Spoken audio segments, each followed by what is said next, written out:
Harrojni fare imazhet e startupeve të Silicon Valley, e dini, me tavolina ping-pongu dhe birë falas.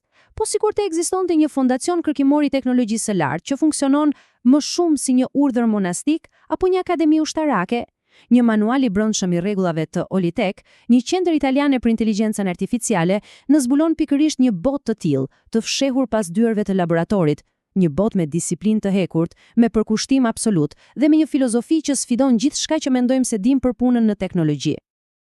Pra, ky është imazhi publik i Fondacione Olivetti Teknologjia e Ricerca, ose shkurt Olitec, një emër prestigjioz apo jo, i lidhur me inovacionin në fushat më të avancuara të shkencës, inteligjencë artificiale, realitet virtual, bioinformatik. Praktikisht, ata po formësojnë të ardhmen.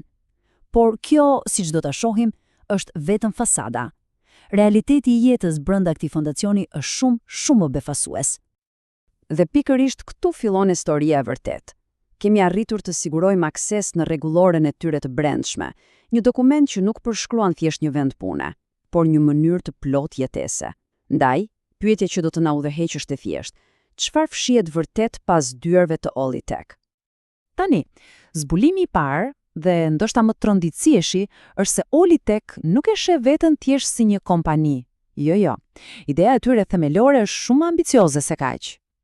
Dëgjojeni këtë citat i marrë direkt nga hyrja e rregullores.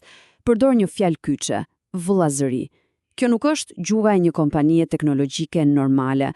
Kjo sinjalizon një ndryshim themelor në filozofi, kalimin nga unë te ne, nga puna te një mision i përbashkët jete. Thelbi i gjithçkaje është ky koncept, fraternita operativa, dhe frymëzimi nuk vjen nga Steve Jobs apo Elon Musk, por nga një prej figurave më radikale të historisë, Shën Francescu Jazizit. Çfarë do të thotë kjo në praktik? Që jeta në Olitec nuk është e ndarë në punë dhe kohë të lirë. Gjithçka bëhet bashkë me disiplinë të rreptë dhe një jetese të thjeshtë, thuajse si në një manastir modern.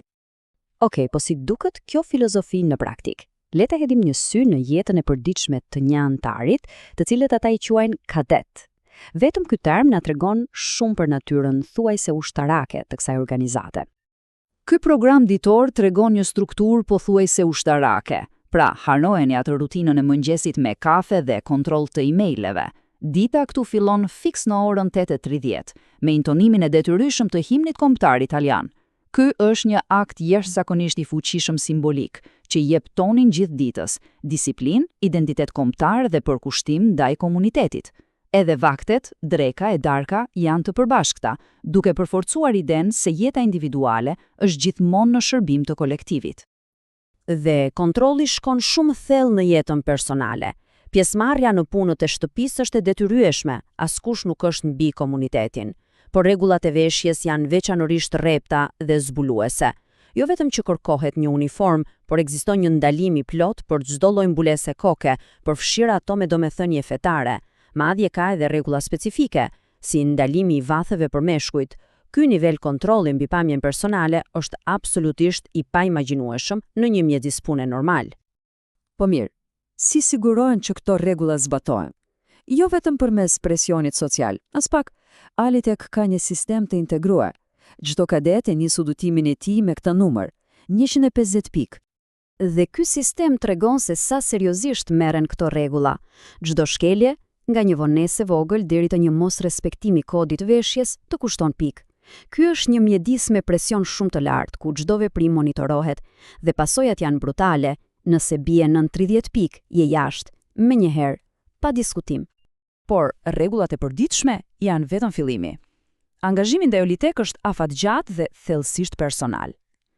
Le të kalojmë tani te zotimet që i lidhin antarët me vllaznin praktikisht për gjithë jetën. Ky pakt shkon shumë më larg se çdo kontratë pune që kemi parë. E para, një klauzoll konfidencialiteti prej 15 vitesh pas largimit, një afat jashtëzakonisht i gjatë.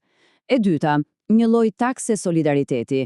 Antarët duhet i kthejnë fondacionit 10 deri në 15% të çdo të ardhure që fitojnë, duke krijuar një lidhje financiare të përjetshme. Dhe e treta, detyrimi për rritje. Si në një rjet, çdo antar duhet të rekrutojë një tjetër, duke e bërë zgjerimin e vëllazërisë një përgjegjësi personale të secilit. Por kulmi i këtij angazhimi, momenti më solem dhe më i fuqishëm, është një betim i detyrueshëm. një betim i trefisht që çdo kadet duhet të bëjë për të bërë pjesë plotë e këtij komuniteti kaq të veçantë. Pjesa e parë e betimit, Italia. Ky është një zotim solem, besnikuria ndaj Republikës Italiane dhe vlerave të saj demokratike. Kjo e pozicionon Olitek jo thjesht si një ent shkencor, por si një institucion me një mision të qartë patriotik. Pjesa e dytë, Francesco. Ky është zotimi për të jetuar sipas vlerave franceskane që përmendëm më parë, komuniteti, përullësia dhe shërbimi. Kjo e ankoron misionin e tyre teknologjik në një themel të thellë etik dhe shpirtëror. Dhe së fundi, shkenca, zotimi për përkushtim të palëkundur ndaj progresit teknologjik, por gjithmonë me një qëllim fisnik, për të mirën e njerëzimit. Pra, Italia, Francesco, shkenca. Këto tri fjalë janë praktikisht ADN-ja e Olitek. Pra, pasi kemi parë rregullat, disiplinën dhe betimet, na mbetet kjo pyetje e madhe. A është Olitek një model pionier që kombinon në mënyrë gjeniale teknologjinë me etikën për të krijuar një lloj të ri shkencëtari, apo mos është thjesht një eksperiment social radikal që sakrifikon lirinë individuale në altarin e një qëllimi kolektiv? Pyetja, me sa duket, mbetet e hapur.